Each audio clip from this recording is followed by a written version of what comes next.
International Media TV. Television that listens to you. Hi, I'm Johnnie Burrell. Welcome to the program.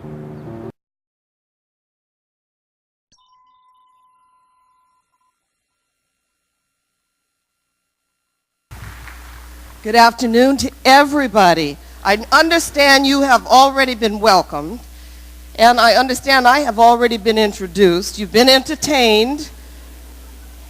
Yes, you've been entertained. And I know I don't look like Bernie, but I feel Bernie. I tell everybody I'm a Bernie girl. I am Dr. Ramona Tascoe. I want to thank you all for coming, showing up today. Wow, it's a rainbow here. We want to thank you. In this hallowed ground of Allen Temple Baptist Church is the place where a former slave became the first pastor. A former slave. In 1919, Reverend James Allen, he led this church for about 7 years, and beyond that time, some 51 years later, came Dr. J. Alfred Smith Sr., whose birthday we celebrated yesterday, his 85th. The reason why you should clap in hearing his name is because he is not just the grandfather, but the great-grandfather of social justice for African American churches throughout this nation. We love him. We love him. And most of you know him. He authored a book, Speak Till Justice Wakes.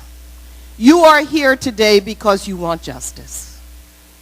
For whatever color of man or woman, child that you know suffers at the margin, who is part of the dispossessed, who comes up short with options as a human being. This is what justice is designed to address. But we have a problem here in America. And we are facing revolutionary times. The all too often expression that the paradigm has shifted is what applies in the body politic of America today. The paradigm that would cause a Donald Trump to think that he can come into our nation, use our broadcasting mechanism to alert the globe that he is about hate, he is about violence, he is about supremacy, he is about privilege, he is about elitism. Unapologetically. Now that's revolutionary. He has thrown down the mantle, and it is now time for us not to be afraid. Let us pick up the challenge. Let us pick up the challenge to meet force with greater force. There are those who will say it's not possible. He's a socialist. Someone say it's not possible because he really looks like a senior. But I'm a senior, and I don't run up these steps as fast as he will do.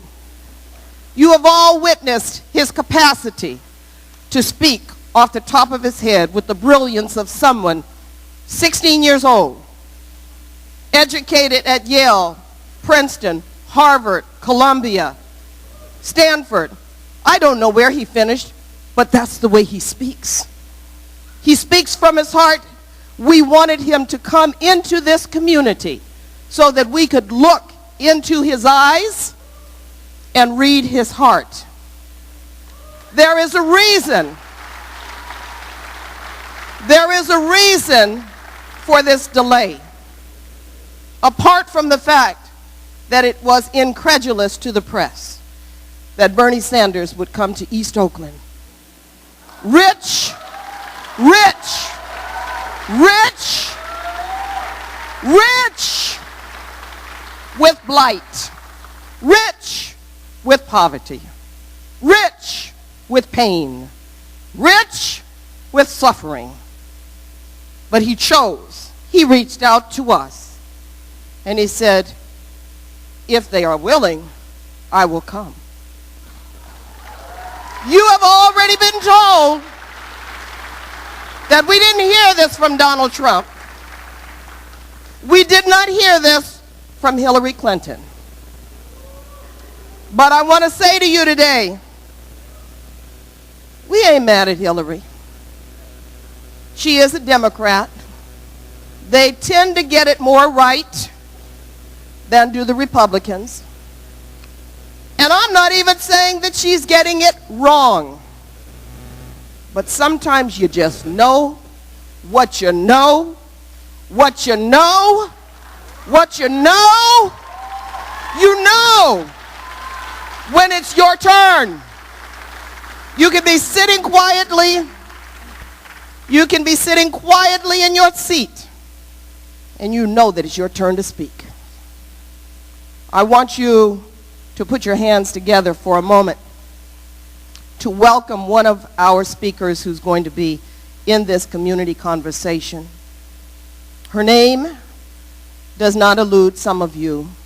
She's from across the bay. I'm told that she brought her traveling documents with her. I stole that from your former mayor, Willie Brown. He used to say that about Oakland. But we permit her to come to Oakland, cross the bay. She is the representative on the Board of Supervisors for the 6th District. Her name is Jane Kim. Jane Kim. Is she coming forward? Jane Kim. Jane Kim has done some exciting work. She is the first and the only. The first and the only.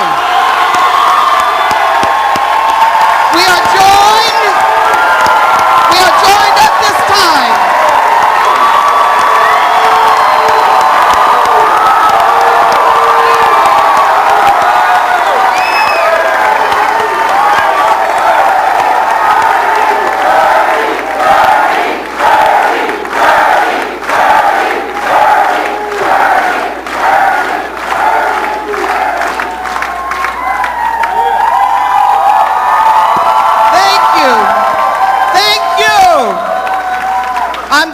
you to take your seats. This is going to be a historic day. You all are going to be rich with spiritual fulfillment. You have prayed for this moment. Now let us pray in this moment.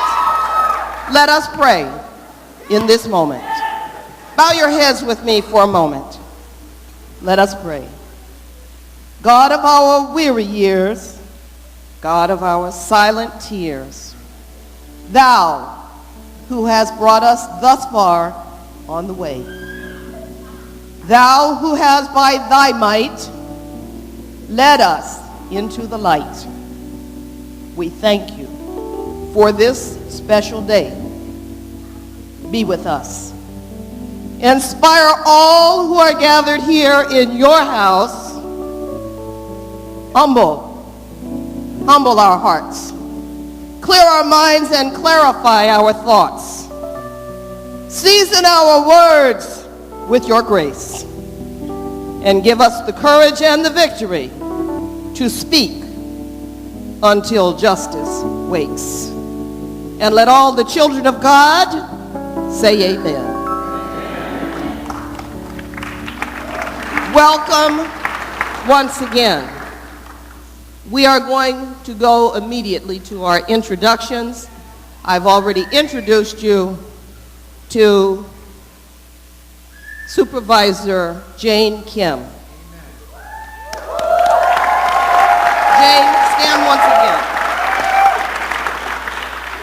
Some of you may have come here to see a star. You have watched,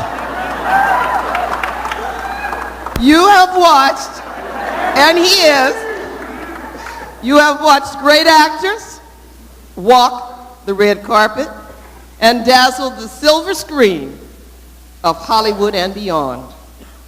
There is one such star here with us today. He is no stranger to any of us, and he hails from the Bay Area, born and raised in San Francisco. He is his mother's and his father's child. We were classmates at San Francisco State. He is a human rights activist. You already know this. And in the interest of time, if you'll allow me, I'm just going to let Danny Glover speak. And certainly thank you, Dr. Ramona Tascoe. I want to thank Alan Temple here and Pastor J. Alfred Smith Jr. here and Sr., who I remember so well for his work in social justice when there was nobody talking about social justice in this area, in this area. But let me get back to this. I've been on the road, South Carolina, Maryland. I've been on the road in New York. I've been on the road in San Bernardino, and I've been on the road, and I tell you what, I feel the burn. And that's why I'm here today. For authenticity, honesty, integrity, someone who has a real program for change. I'm going to introduce the next President of the United States, the next President of the United States, Senator Bernie Sanders.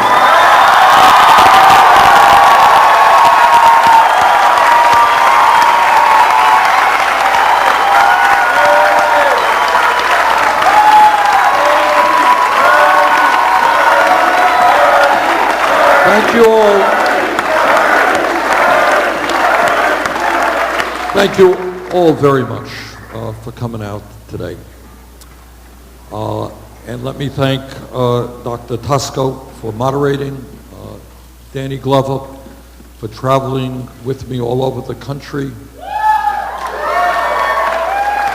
And as Dr. Tascoe mentioned, not only is he one of America's great actors, but a lot of people don't know he has devoted his entire life for social, economic, and racial justice.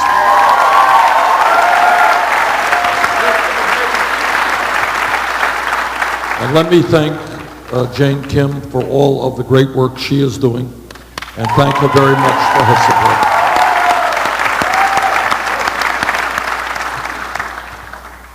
What I have found throughout this campaign is that tens of millions of Americans have reached the conclusion that given the enormous crises that we face as a nation, that for 30 years, the middle class has been shrinking, shrinking, and shrinking. That today we have 47 million people living in poverty. And let me tell you, I know that in Washington they don't use the word poverty. Media doesn't talk about poverty.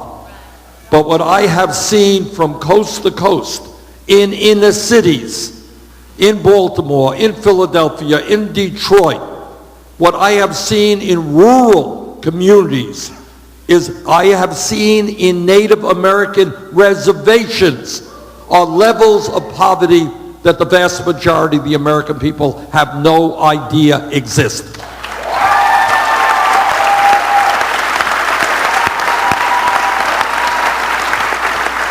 And what I have always believed, in the bottom of my heart, is you don't judge a nation. A nation is not a great nation based on how many millionaires it has or how many nuclear weapons it has. A great nation is great based on how it treats the weakest and most vulnerable amongst us. And I will tell you that in that regard, we are not doing very well. All right? We have the highest rate of childhood poverty of almost any nation on earth, any major nation. We have millions of senior citizens trying to get by on $10,000, $11,000, $12,000 a year. We have youth unemployment rates in inner cities and in rural communities of 30, 40, 50%. So maybe it might be a little bit smarter for us as a nation to be investing in jobs and education for those young people rather than jails and incarceration.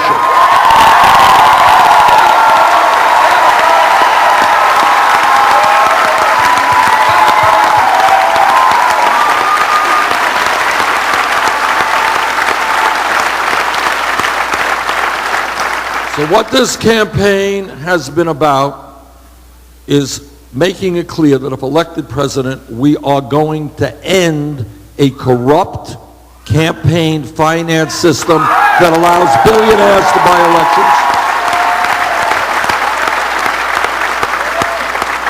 You know, in Vermont, I have run for office a number of times. Most of the time I've won, sometimes I've lost. Democracy is about one person, one vote. You like my ideas? Vote for me. You don't like my ideas? Vote for somebody else. That's called democracy. But what democracy is not are billionaires buying elections. That's what democracy is not.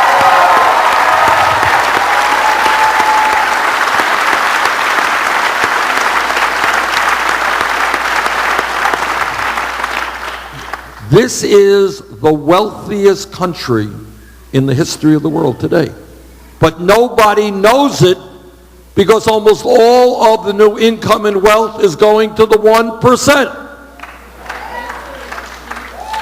America is not supposed to be about the top 1/10 of 1% owning more wealth than the bottom 90%. It's not supposed to be about 20 of the wealthiest people owning more wealth than the bottom 150 million people. It's not supposed to be about mom working 50 hours a week, dad working 50 hours a week, the kids working, and 58% of all new income goes to the 1%. That is not what America is supposed to be about.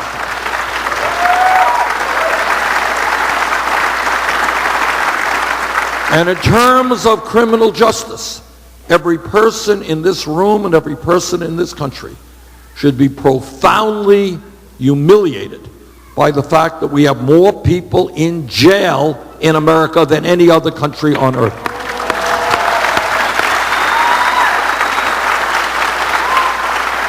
We have 2.2 million people in jail.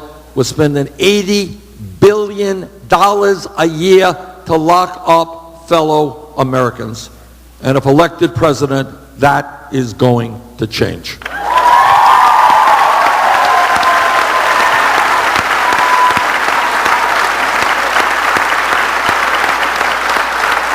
And what this campaign, and I'm going to be brief and end this because I want to get into the discussion here, but what this campaign is also about is doing what the media does not do. And that is talk about how the United States in many areas does not compare well to other wealthy countries around the world. I hope that everybody in this room, and I'm sure you do, understands that the United States is the only major country on earth not to guarantee health care to all people as a right.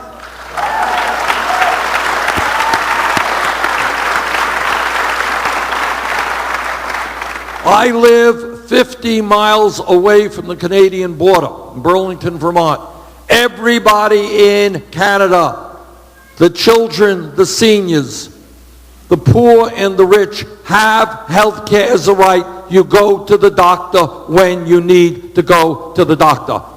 And the cost of prescription drugs is a fraction of what it is in the United States because the drug companies are ripping us off unconscionably.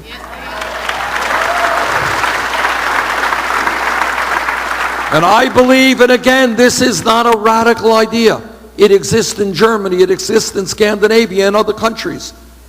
In the year 2016, in a changing technology, a changing economy, when we look at public education, which needs significant improvement, what we also need to know that public education cannot just be first grade through 12th grade. We need to make public colleges and universities tuition free.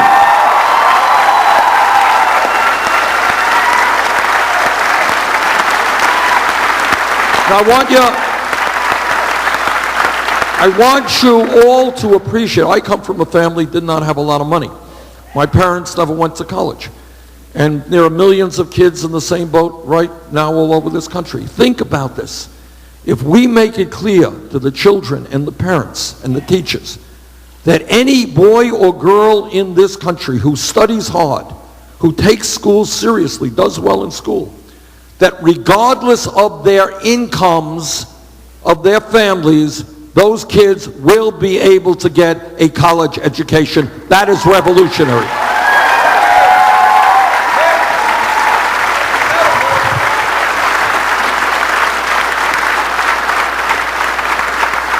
Last point, but not the least point that I want to make now, is I know that Donald Trump has come to California. Are you lucky? And he has, with his profound wisdom, told the people of California that there is no drought. See, and then this is a real shock to the people of California. They thought there was a drought. But Donald knows better. He knows better. There's plenty of water, and he will find it. And Donald also knows more than the entire scientific community. See, there's no stopping this guy. You didn't know that. He's one of the great meteorologists of our time. You didn't know that. And he has, after years and years of intensive study, reached the conclusion that climate change is a hoax. Hey, what can we say? But needless to say, everybody else in the world understands, other than Donald, that climate change is not a hoax, that it is the great environmental crisis facing our country and the world.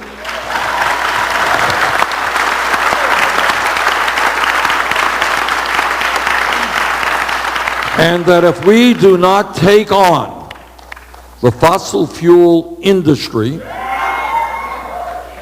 and tell them that we are going to leave this planet in a way that's healthy and habitable for future generations, and that means that their short-term profits are not as important as the future of this planet.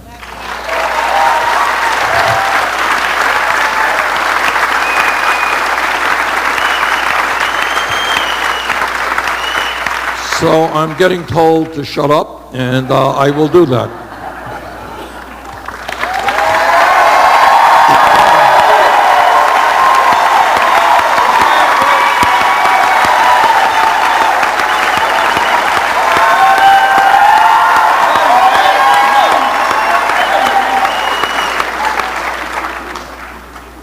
Thank you, Mr. President.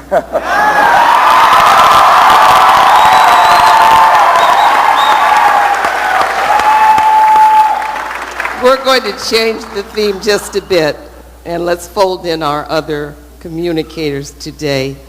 Seeing that the Supreme Court has taken us in part back to the pre-1965 era, what would each of you do, using the power of your respective offices, to ensure that we don't further inch our way back toward pre-1865?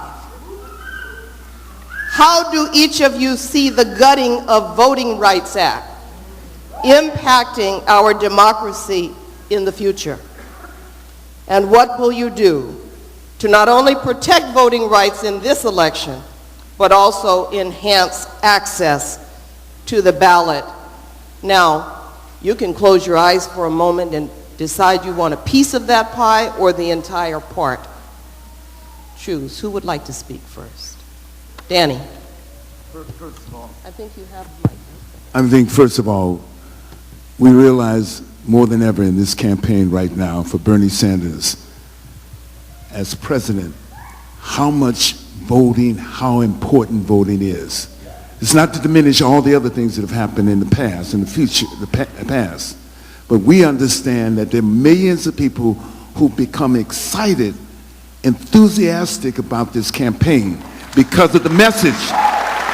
Because of the message. This is not about personality, because of the message. So it is clear that we have to do everything in our power not to be absent when we talk about the Voting Rights Act. And it's been gutted, as you say. We have to do everything in our power as citizens. We have to encourage and let our legislative officers and others know that it is an important part, the essential part of this democracy. And our voice, every single vote counts. So that's the first thing we do. Well, in San Francisco, we just introduced a ballot measure that will be on in November that is going to allow 16 and 17-year-olds to vote in San Francisco municipal elections. We know the lowest voter turnout is amongst voters between 18 and 30. And 18 is one of the most awkward times to register to vote. Some young people are taking off for college, they're moving out of their house, they're starting a new life, and this is the time that we expect young people to register at a home address and get out to vote. And we know that that doesn't happen. So we should start registering young people at a younger age, at 16 and 17, when many of them are in school and taking civics and U.S. government. How many of us remember civics and U.S. government? Wouldn't it have been amazing to vote when you were 16 years old? And we're starting that here in San Francisco. But we need to do everything that we can to take out any barriers to voting here in this country, because I believe we represent the majority. I really believe that we represent the majority of this country. And if everyone was able to participate and vote, we would have stronger and more progressive leadership here in our country, in our cities, and our state.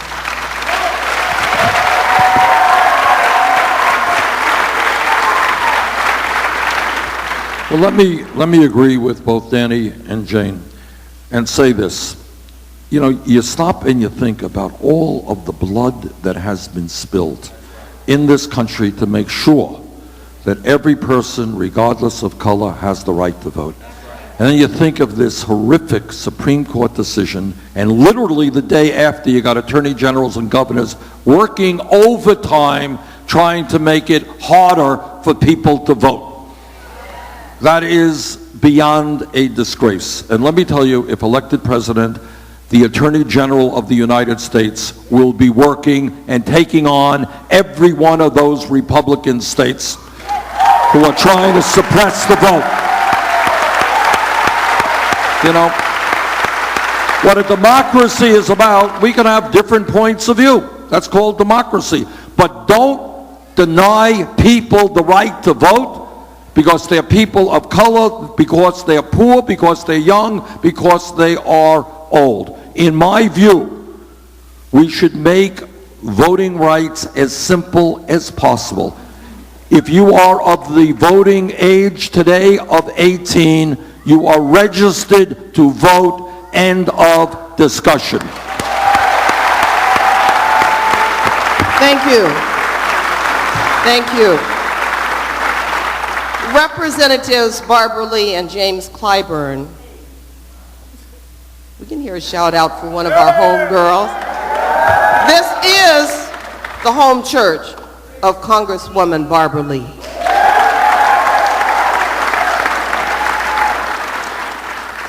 She and James Clyburn co-authored Bill H.R. 5571 titled 10-20-30 to increase the allocation of funding for in-counties with persistent poverty. Currently, 45 million people live in poverty. 28% are African Americans, and 38% are African American children. Will you support this bill, Senator Saunders?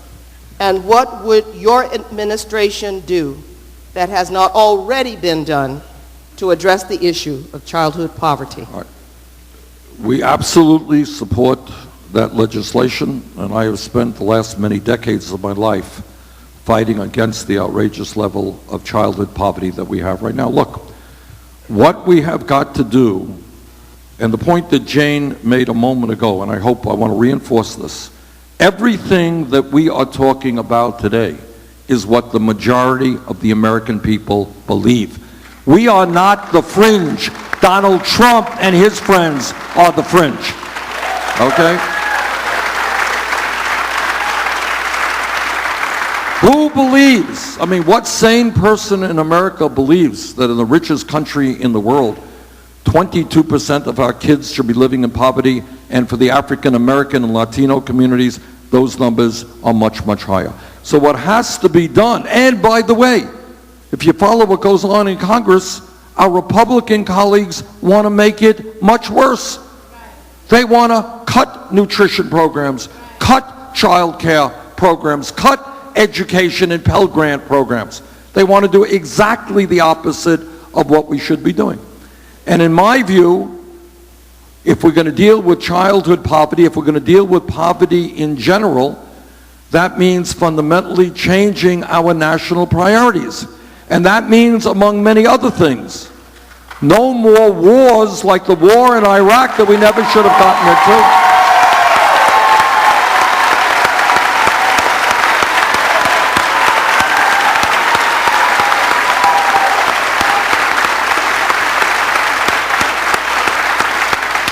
How does it happen that we have trillions of dollars, trillions, to spend on a war in Iraq and in Afghanistan, but apparently we don't have the money to rebuild inner cities in America, create decent schools, decent health care, affordable housing? How could it be that in America in the year 2016, in Flint, Michigan, children are poisoned by the water that they drink? So we need a fundamental change of priorities, and that means that the billionaire class will learn they are not going to get it all, that we are going to focus on low-income inner cities in this country, as well as many rural communities that are hurting as well. We've got to change our national priorities.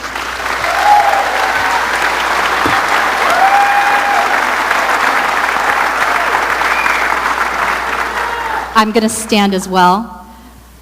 When I was a community organizer, I worked with young people in San Francisco, and at the time, I actually never thought I would run for office. But when I was an organizer, I learned that one of the most important things that elected officials do, whether they serve on your school board, your city council, in Congress, is they determine how our dollars are spent and invested back into our community. They determine how much goes into our streets, into our classrooms for teacher pay, into housing, into prisons, into police. They decide which neighborhoods, which communities, which state. The budget is more than a series of line items and dollar signs. It is a statement of our values and our priorities. And here in this country, we used to not have homelessness as an urban phenomenon. Homelessness did not always exist in cities across this country. It emerged in the 1980s, and it happened to emerge, and it dovetailed exactly with when President Reagan at the time started cutting funding to HUD, to public housing. We used to have more public housing units than people on the wait list in the 60s and 70s. And in fact, if you became homeless, and I talked to social workers during this time, you would often get housed within a week. And when they started cutting funding to HUD, and they cut it by 50% over several administrations, homelessness began to emerge as an urban phenomenon in cities across the country. And now the fastest growing demographic of the homeless count in San Francisco, the city that I represent, in New York City, in Los Angeles, is families. It is single mothers with children under 6 years old, and this is a moral travesty for our cities and for our country.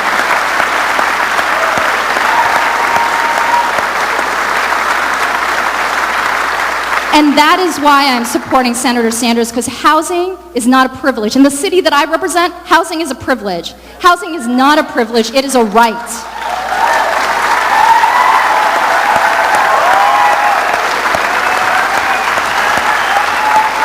I certainly don't want to reemphasize what our new state senator, Jane Kim, our next president, has emphasized. But let me commend this church, which against all odds, located in this community, and then began to do the work, continue to do the work, from the moment it became the home for the Breakfast for Children for the Black Panther Party. And ever since there, I was at a graduation recently, at a graduation of young men and women who've been trained in the trades for the new technology around solar energy. Their graduation, they'll do their part, but what they're saying is that we need help. And I believe, and I know that we have these two as our representatives, they're going to get the help they need.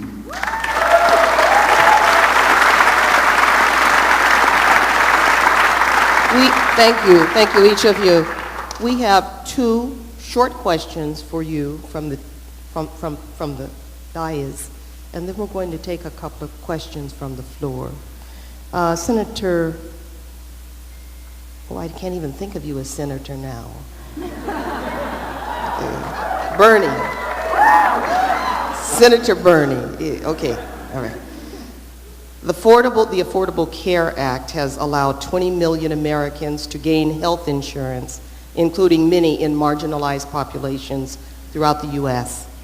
Yet even with these improvements, 28 million Americans still have no health insurance and millions more are underinsured. What would a Bernie Sanders presidency look like? How would you strengthen and improve this legislation? That is a brief answer. Okay. I am a member of the committee that helped write the Affordable Care Act. I voted for the Affordable Care Act. But what you have to acknowledge is the Affordable Care Act is an important step forward, but we have yet a long, long way to go in terms of health care. As you've just heard, 28 million, no health insurance, even more underinsured, and every day we're getting ripped off by the greed of the pharmaceutical industry that charges us the highest prices in the world for prescription drugs. All right, the brief answer to your question is that the United States should do what every other major country on earth does, guarantee health care to every man, woman, and child as a right.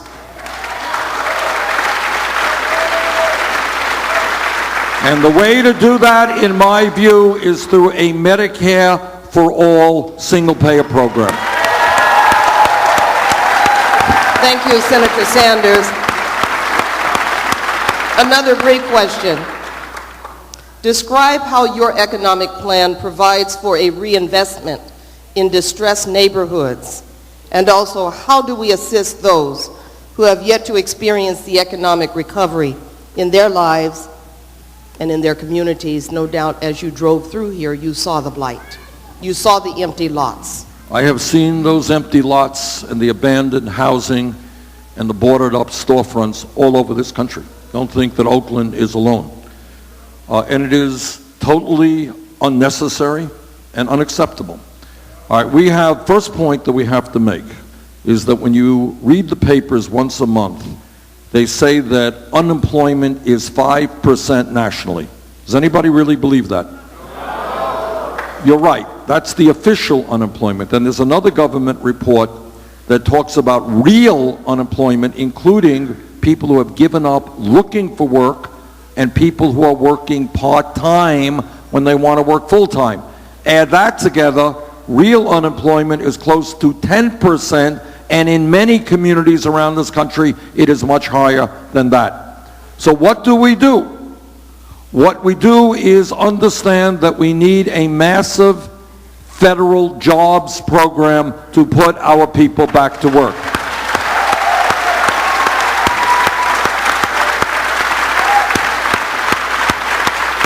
How do you do it? Well, it's not hard. Number one, as a nation, we should be hiring teachers and child care workers, not firing them.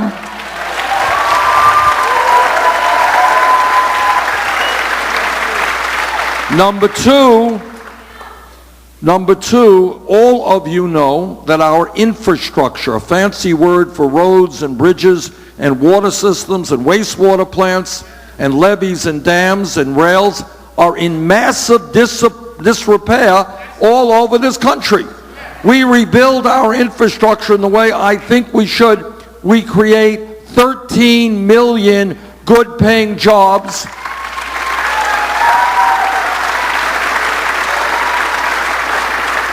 Building the affordable housing that we need. Makes sense to me to put people to work building affordable housing, rebuilding wastewater systems. You know, I was just up in the Central Valley. I didn't know this, to be honest with you. You got thousands of people there who turn on their water faucet, they can't drink the water because the pesticides in the water. All right? We have got to invest to make sure that everybody in America has clean drinking water, that we have the state-of-the-art rail system, and when we do that, we improve life in America and we create 13 million jobs. Last point, we should not be giving any more tax breaks to large corporations.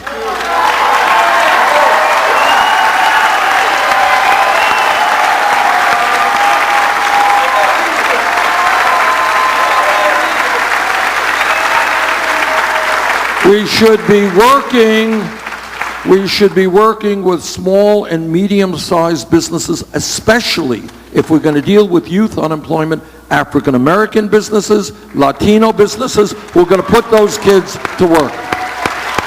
Senator Sanders, before you sit, Senator Sanders, there is an issue of the transport of coal, other pollutants that are currently being routed through the African American and the impoverished communities and neighborhoods.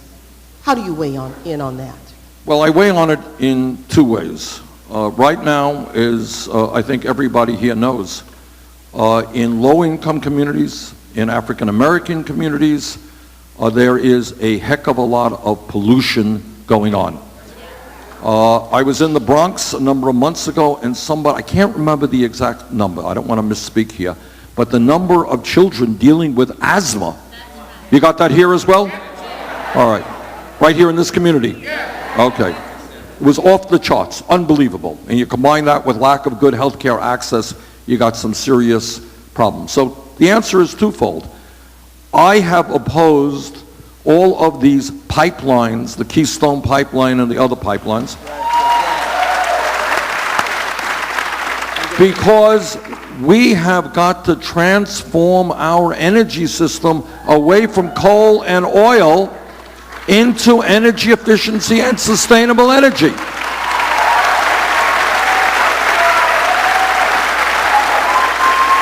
Now, truth is that under President Obama we have made some progress in moving to sustainable energy, but we have the potential to do much, much more.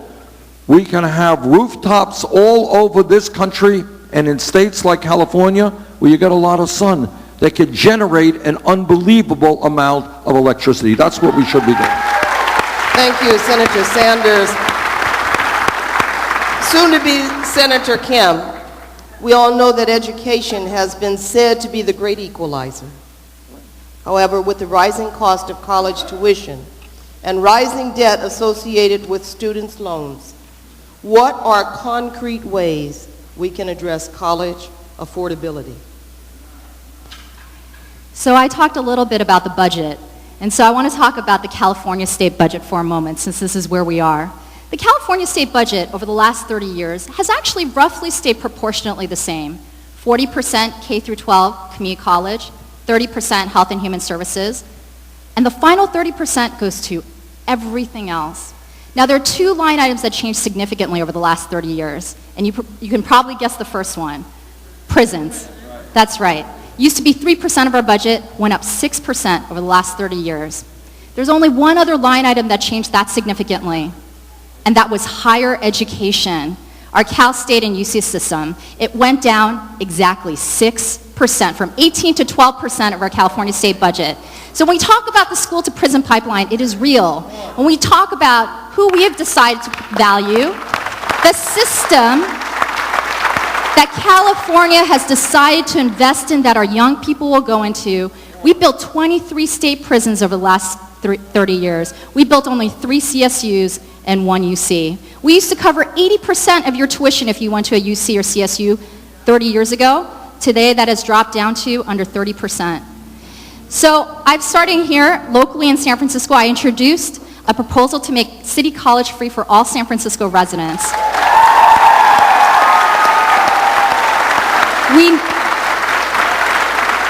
We know that community college has long been the institution that has allowed many of our citizens to rise to the middle class. In fact, in San Francisco alone, if you are a City College graduate, on average you earn $11,000 more than your counterparts with only a high school education. And I'm going to do this with the proposal that I introduced 2 weeks ago that will do a slight modest increase on housing and buildings of $5 million and above, and it will generate $29 million a year in the county of San Francisco.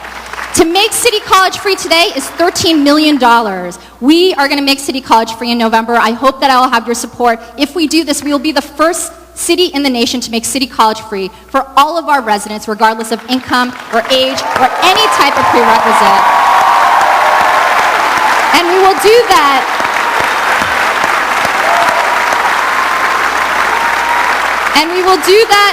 by taxing our highest, wealthiest homes in our city. Thank you. Senator, did she say it all? Did she say it all? You said it all. We have some volunteers here in the audience who've been identifying a couple of questions for me. But Bernie, Senator Bern, it is undeniable that you have been in the trenches fighting for civil and human rights for decades. African Americans and Latinos, irrespective of class, irrespective of economic status, education, personal or professional achievement, live in constant fear for the well-being of their children and loved ones. Though they live in America and pay their fair share of taxes, mothers afraid to let their sons grow up, go out, run in the evenings for fear their running might be misinterpreted. Fearful, setting curfews unrealistic for young adults. How can we change this? And I think we have someone from the floor who wanted to speak to that very issue. Someone who was a member of the Hunger for Justice Frisco 5, who recently participated in the hunger strike, calling for Mayor Ed Lee to fire San Francisco Chief Greg Suhr in light of the unexplainable, unjustifiable police shootings of black and brown individuals such as Alex Nieto, Louis Gongora, Mario Woods, and Amilcar Perez Lopez. What is your question? My question, so my name is Ike, I'm with the Frisco 5, and there's other members here as well.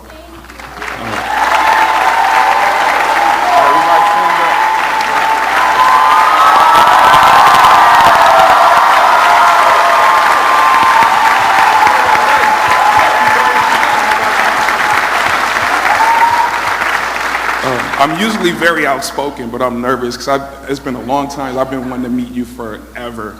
So I'm just excited just to be in the same room as you, Bernie. So I totally feel the burn. I lost my voice a little bit after the Warriors game, so. So we're going to do it tonight too, baby. Woo! Okay, all right. So let me get to my question. I'm sorry. So, Mr. Future President of the U.S., how would you handle the nationwide militarization of police and address those police killing unarmed minorities? And what is your vision for much needed police-wide police reform? Thank you. Great question, an enormously important question, because if you indicated, what kind of country are we where mothers are afraid to let their kids go out and play? I mean, that's... All right, so what do we do?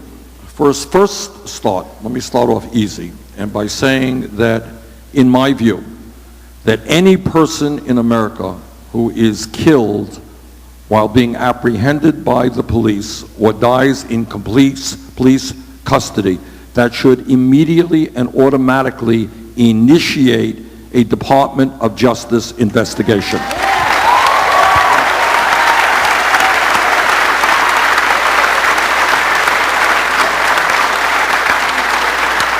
So the word goes out, it is not going to be just local police departments investigating it. It will be an aggressive Department of Justice and an aggressive Attorney General. That's number one. Number two, unlike many other countries, here in law enforcement in America, we do not have the culture which says that lethal force, shooting somebody, is the last response, not the first response.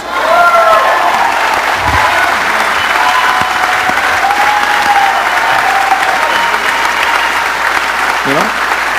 I am not going to deny, and you're not going to deny, that sometimes we do want police to use lethal force in a tragic situation. Somebody busts in with a machine gun, yeah, you want that person taken down. But too often the response is lethal force rather than coming up with other ways to deal with the problem. Third point you raise. There are communities in America where the police look like occupying armies.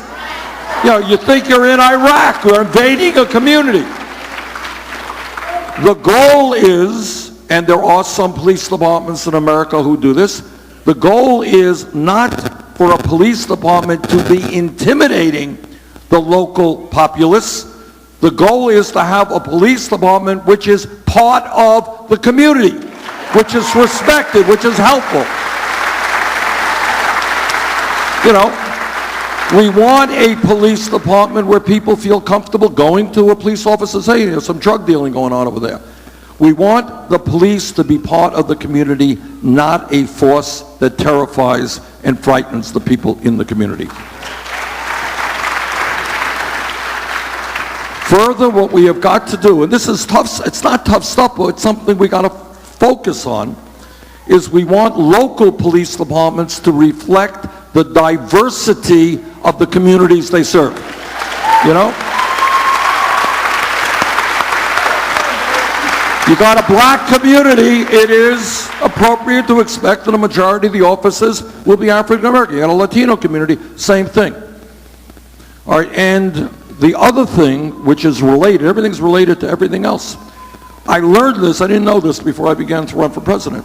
Turns out that over the last 30 years, millions of people have received police records for possession of marijuana. It turns out, according to studies, blacks and whites do marijuana at about equal rates. But you know what? Blacks are 4 times more likely to be arrested than whites for marijuana. Turns out that you got a federal Controlled Substance Act that lists marijuana as a Schedule I drug, right next to heroin. All right, my view is we take marijuana out of the Federal Controlled Substance Act.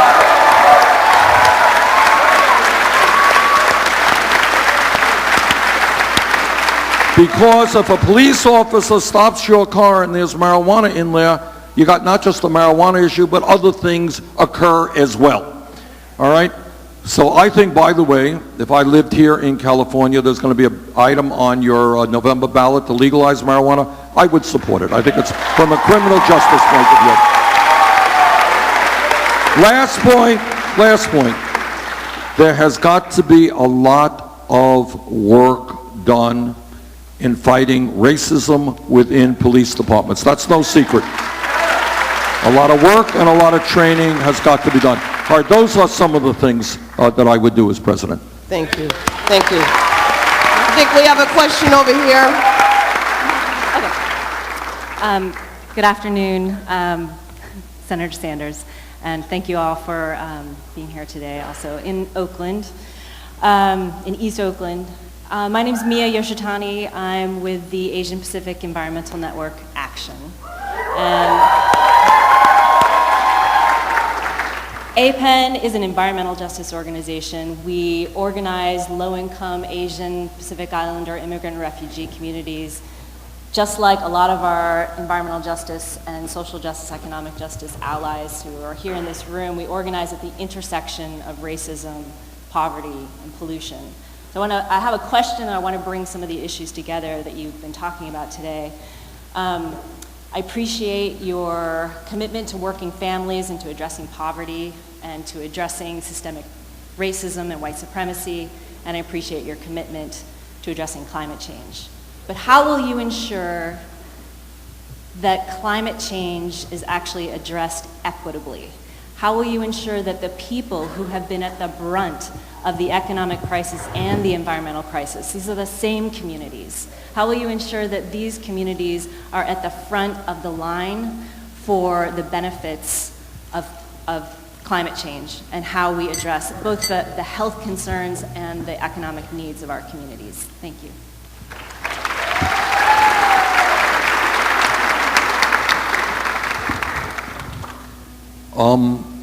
I have introduced the most comprehensive climate change legislation in the history of the United States Senate. And it in fact addresses the issues that you are raising. There is an understanding that the people in community after community who are bearing the brunt of climate change or toxicity in the water or bad air are very often in low-income and minority communities. They do not build coal-burning plants in the suburbs and in wealthy communities. That does not take place. So I think two things. Number one is, and I have to say this over and over again, people have criticized me for saying this, but I think that climate change is one of the great global crises that we face.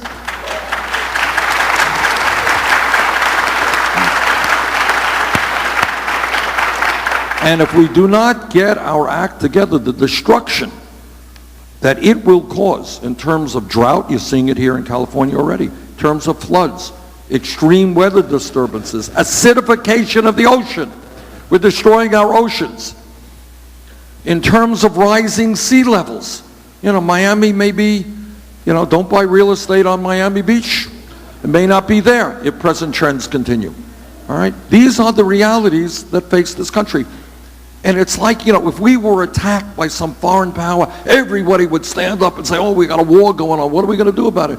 We are being attacked by climate change. And we need to act in the same aggressiveness.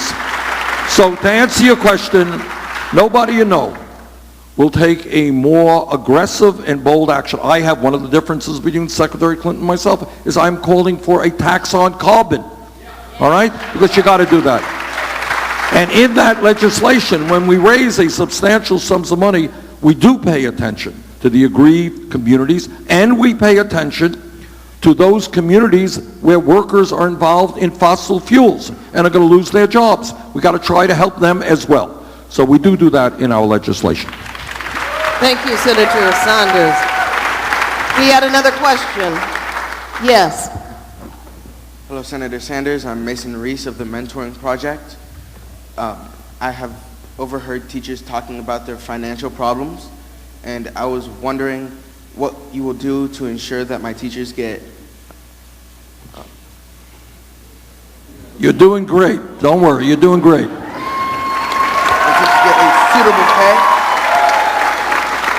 suitable pay and help retain teaching talent in public schools.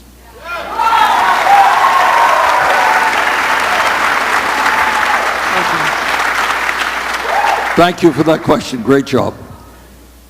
You know, what this campaign is about, maybe most significantly, is not just dealing with this or that issue, whether it's education or climate change.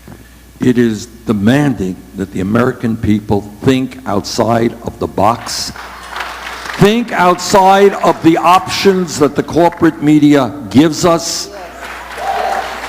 or that Congress talks about. You know, Congress is having great debates. Do we cut food stamps or do you cut education? I don't know, tough issue. What do you think? That is not the options that we have to deal with.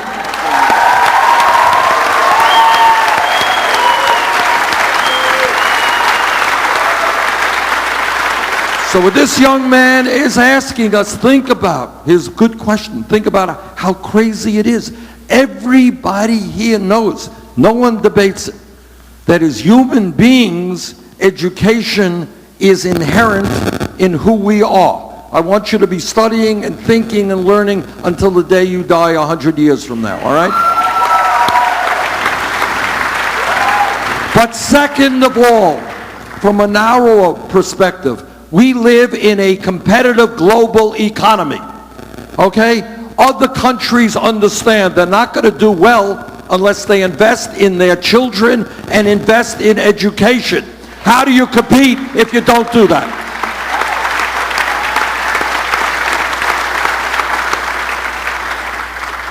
The idea that teachers are not respected, the idea that education is not respected in this country, the idea that we do not have the best public educational system in the world is unacceptable to me.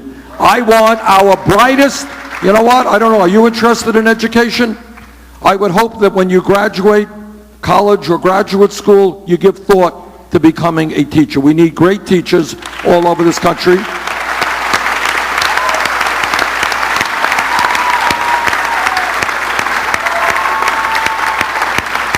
Who should be well paid, and we have to respect education. Now, I know I'm going to lose a lot of votes here tonight. I know there's a Game 7 here.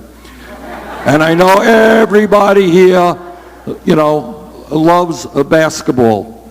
But you know what? You want my humble opinion? Teachers are more important than basketball players.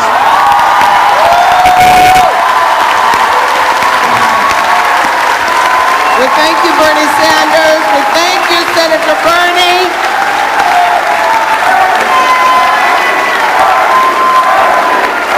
It's not over. It's not over. Okay. Because I think Senator Bernie Sanders has told us we're on his clock. And so we got a fire going here. And he doesn't want to put it out. There was another question. Yes, this is our final question, but before that, we will be having a women's roundtable, the campaign, on Thursday at 6 p.m. at the Oak Stop, so we can go on and talk more in depth about women's issues and how Senator Sanders is the best candidate for our issues.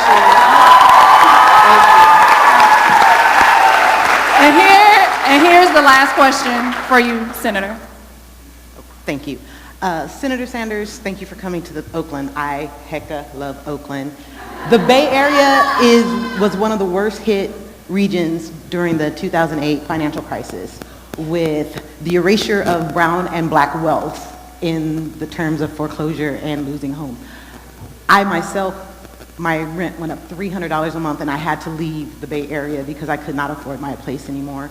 So what I want to know from you is, how will you ensure affordable housing for everyone, and how will you help restore black and brown wealth in the form of home ownership?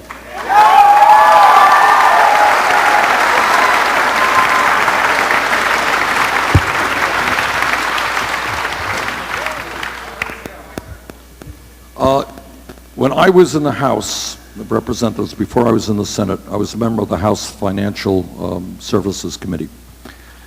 I fought vigorously against Republicans, against Alan Greenspan, against Democrats, against President Clinton, who thought it was a brilliant idea to deregulate Wall Street and let these people do what they wanted to do. They spent billions of dollars in lobbying and campaign contributions to do that. They did it, and we all know what happened. So let me answer your question in a few ways. Number one, we have got to recognize, and I know not everybody may agree with me, but in my view, the business model of Wall Street is fraud. Okay? What they did was not an aberration. It's not that, they're pretty honest guys, they made a mistake, that happens. That is not what they are. Over the last couple of years, just a couple of months ago, Goldman Sachs reached a settlement with the United States government for $5 billion. Basically acknowledging they were selling worthless packages of subprime mortgage loans, which led to the economic collapse. So issue number one, if I'm elected president, that will not happen again because we're going to break up these huge financial institutions.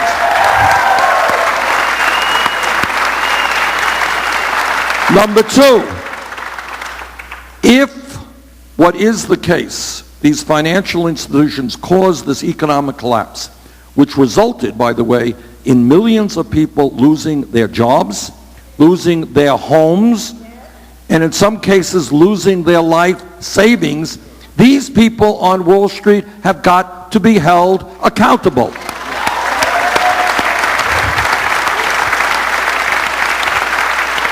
And that means significantly more money than is currently being worked on has got to go into those communities and those individuals who were hurt by the illegal behavior of Wall Street.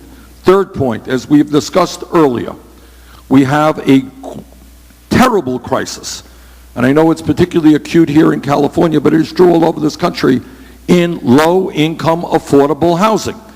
Now, if you check the record, in my city of Burlington, we started the first municipally funded community, community housing trust fund, which is how actually spread all over the country. But second of all, working with Barbara Lee, your local representative, many years ago, we passed a low-income housing bill which has just finally begun to be funded by the Obama administration to the tune of hundreds of millions of dollars. I think what we have heard tonight is that there once was a time in America, Jane made that point, where low-income people actually had access to affordable housing. By and large, that is not the case. We are seeing people paying 40, 50, 60% of limited incomes on housing. That is totally absurd. So we're going to put people to work building affordable housing. That's my answer. Thank you, Senator Sanders. We're going to wrap it up in just a few minutes, but before, I'm sorry? Immigration? Immigration. We're on your clock. Did you want me to respond to that? Okay, sure. Look. With the high issue of unemployment being prevalent in communities of color, in addition to conservative rhetoric and immigration being a leading cause of this, how do you reconcile that charge that it's all due to immigration? And how do you plan to address rising tensions and race relations among communities of color? Okay, for a start, we have 11 million undocumented people in this country today. And today, and this is part of the race to the bottom, because I've met with some of these workers are being cheated and exploited as we speak right now. And the reason is, if you are undocumented, and I was just up in the Delano area yesterday, literally, if you're undocumented, what rights do you have? So I say I'm going to pay you X dollars an hour, and I don't. What are you going to do about it? You're going to go to the cops? You're going to go to the Department of Labor? You're not going to do that. So the employer is in the driver's seat and can do anything he wants to those undocumented workers. And then when you get people forced to work for very low wages, you come in and get a job. Why am I going to hire you at a decent wage when I can pay undocumented people slave wages? So in my view, for that and for many other reasons, we need to move toward comprehensive immigration reform and a path toward citizenship.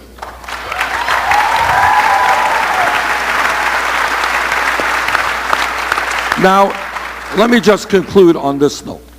Now, this is, my view. It's something I've been thinking about for years. If you think about history in America, and some of us are old enough to remember what was going on in this country 50 years ago, how do right-wing politicians succeed? You know how they succeed? It's the same old story, not just in this country. It's all over the world. You scapegoat people.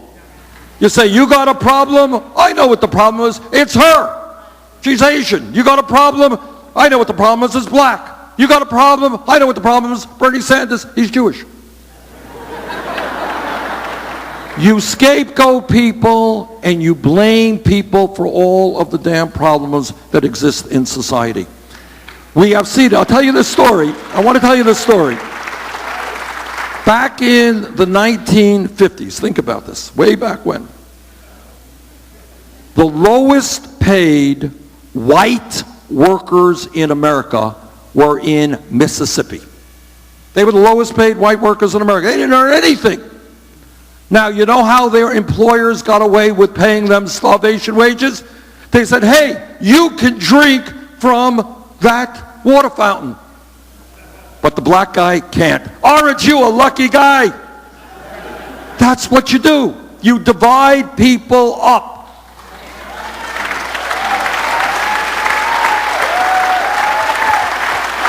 And that is exactly what the Trumps of the world are all about.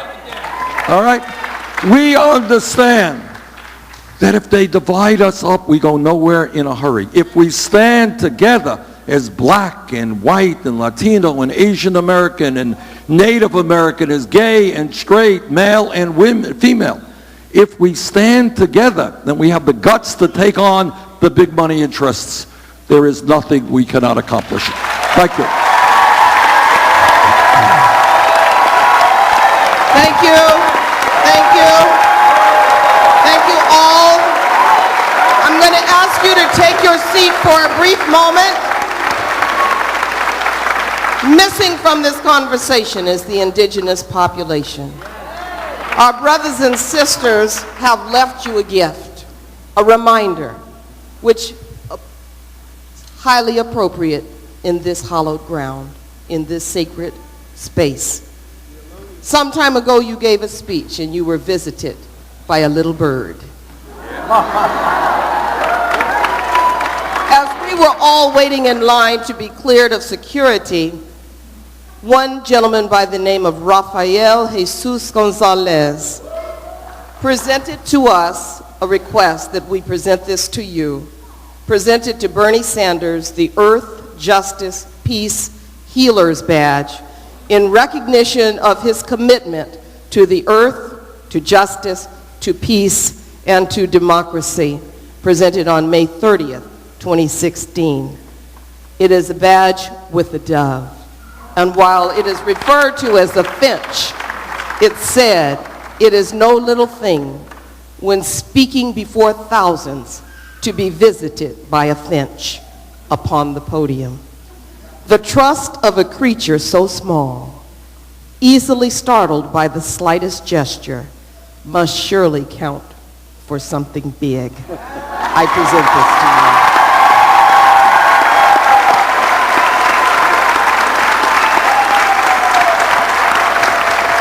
This is beautiful, Raphael. Thank you so much.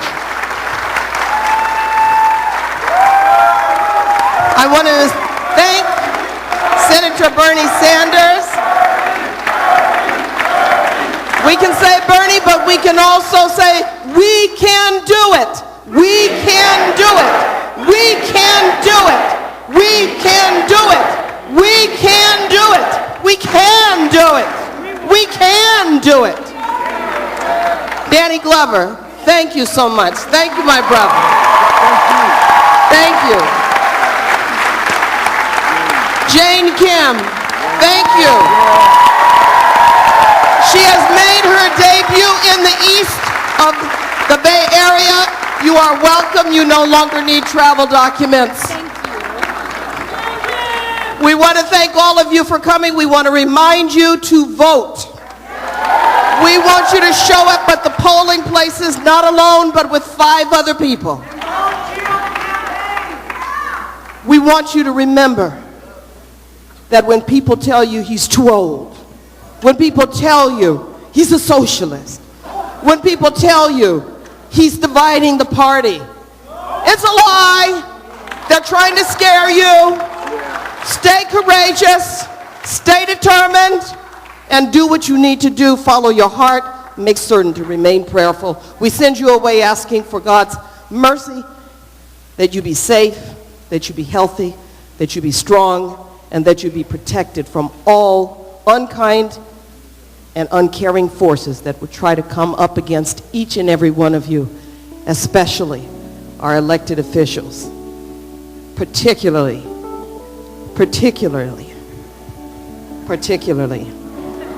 the man of the day, who we pray we will one day look upon as the President of the United States. You are dismissed.